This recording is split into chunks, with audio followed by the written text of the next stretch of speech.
For the past 3 decades, Canada has not seen an inflation rate as it is now. The rate has gone up to 8.1% just last month, the fastest annual increase in the cost of living ever seen in the country. More rate hikes are to be expected even with the already 8.1% all-time high. Predictions show that it may get high up to 8.4%. The data agency said gasoline was the biggest single contributor to the overall rate going up, as pump prices were up by 54.6% compared to the same month a year. Another major source of inflation this year has been food prices, which rose by 8.8% in the past year. On top of the higher prices for food and gasoline, there have also been a surge in demand and prices for travel-related services. The return of sporting events, festivals, and other large in-person gatherings has resulted in higher demand for accommodation, particularly in major urban areas. Inflation has been the headlines of many news channels in the past few days.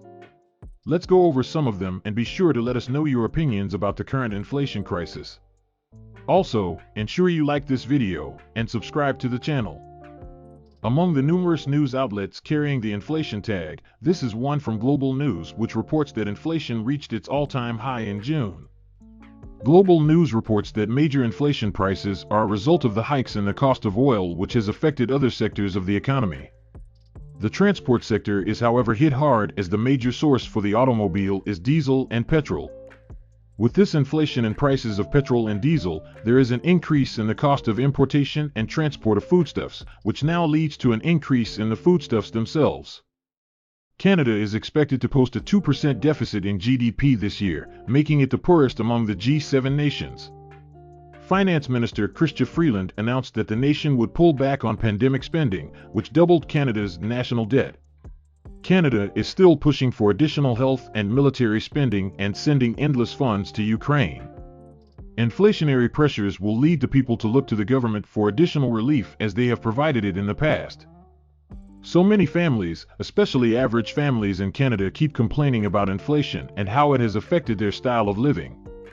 A family in Canada was interviewed by CBC News to look at the effect inflation has had on the way they live now.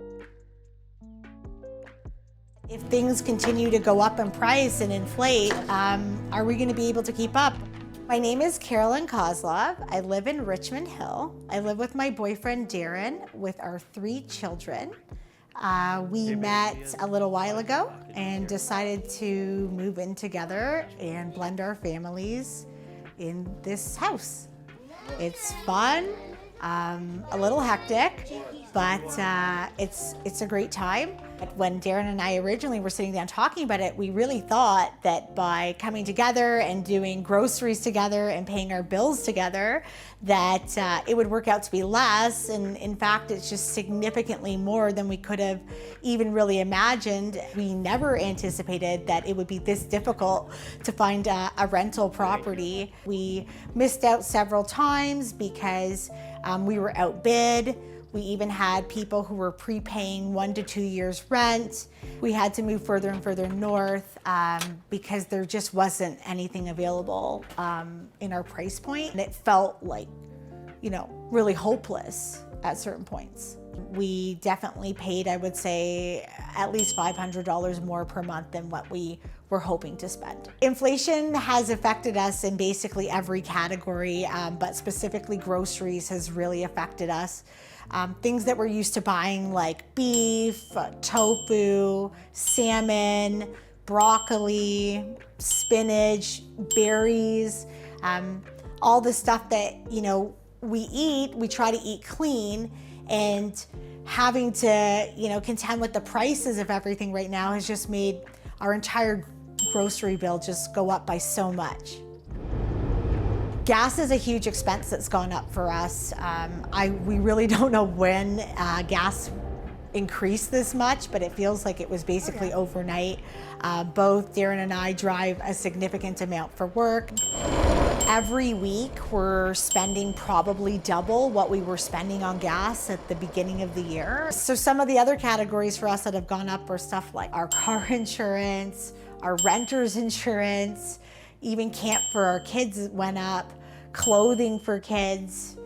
It's almost endless. So when we're looking at our monthly expenses and then we're adding up every category that's gone up so much, It's really concerning. If everything continues to go up, what does that mean? What's it gonna look like?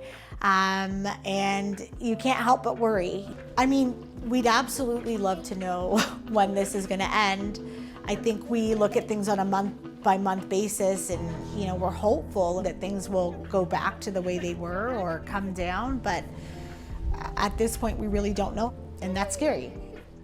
This family and so many other families all over Canada are in the same web of hope that somehow the inflation won't get worse than it is, and they deeply wish that it would go down, especially as we move into summer.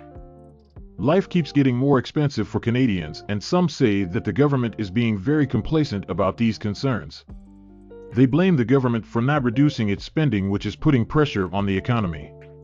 The Liberals' unrestrained spending has to be stopped, or else Canada's economy would take an even more deep-nose dive into the sea of inflation.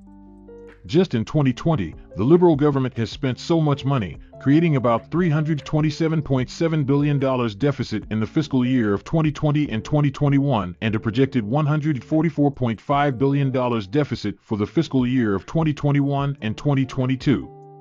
And as if that is not enough, Minister of Finance Christian Freeland has announced a $7 billion spending plan to combat inflation.